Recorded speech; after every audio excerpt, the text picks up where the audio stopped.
Ready, Mom? 4. Market Matters. Welcome to Market Matters with Megan and Mom. It's going to be or It depends on our mood. No. All right. Here's my question. How do buyers find agents? Do you have stats on like how they most likely find agents? I don't have all of the stats, but I have a Okay. little bit of information. I would first guess like, I don't know what, I'm trying to think what would be the most likely. Because I feel like from what I know of real estate, people pick based off of like they know someone or they know someone who knows someone. So it's like it's social circles.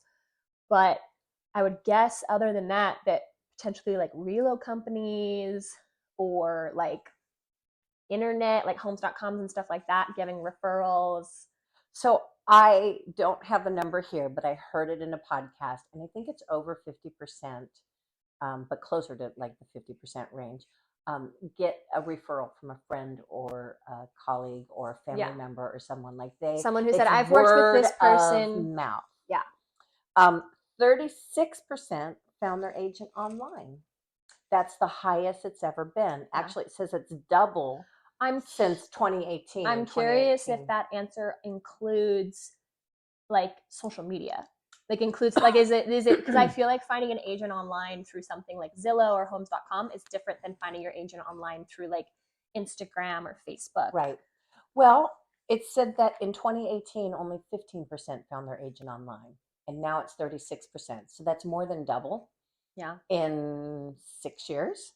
So, and then 33% that this online played a key role to choosing their agent. So that's a huge shift for agents like me who do 90% of their business as word of mouth. Yeah. That I need to have my Google profile up correctly and, switch to the digital age. Yeah. Start making videos with my daughter. All right. Here's my next question. Why did buyers work with a realtor? And just so you know, 88% of buyers worked with a realtor. So there's a 12% that didn't work with a realtor. I think especially during these last COVID years, like you really needed a realtor to help guide you because the market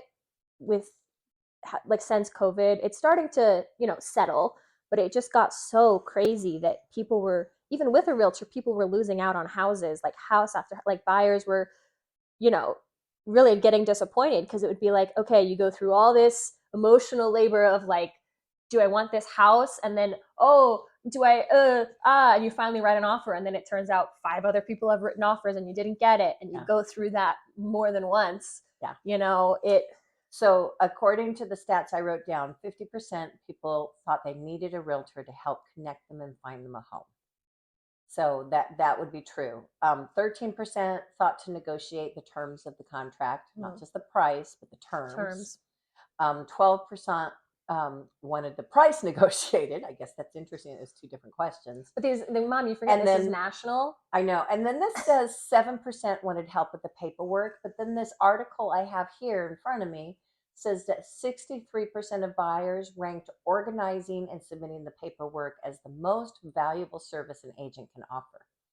It is a lot of paperwork. It is. And it is a lot of keeping track of, you need to have this signed by this day and this check turned in by this time. So there is a lot of... I think it's an undervalued part of real estate. Yeah. And kind of what you touched on, people also an undervalued, they don't realize sometimes realtors are therapists. We're cheerleaders, we're a shoulder to cry on. Like we go through the emotional process with our clients. And so it's more than just, we're not attorneys, but we write contracts. Yeah. And we negotiate. So I thought that was kind of interesting. Here's another one. What percentage of buyers prefer to text? I would assume that this versus a call. I would assume this is based off of age. So if more buyers are older, I'm going to say, unfortunately, that means that more prefer the call. What percentage did you guess? What do you guess? 67. Yeah, it is a good guess. But actually on this, it says 33% prefer a phone call. And 50%. Lower than I thought. Yeah, 50% prefer texting, which is funny. Because my rule is if you have to text back and forth more than 2 to 3 times, it should be a phone call. It should be a phone call because there's a lot of nuance. And there's a lot more you can explain in a conversation than just a text. And sometimes tone gets mixed up in text. It's like, if I've ever had a miscommunication with someone, it's almost always a text, not a phone call conversation. So I thought those were interesting facts.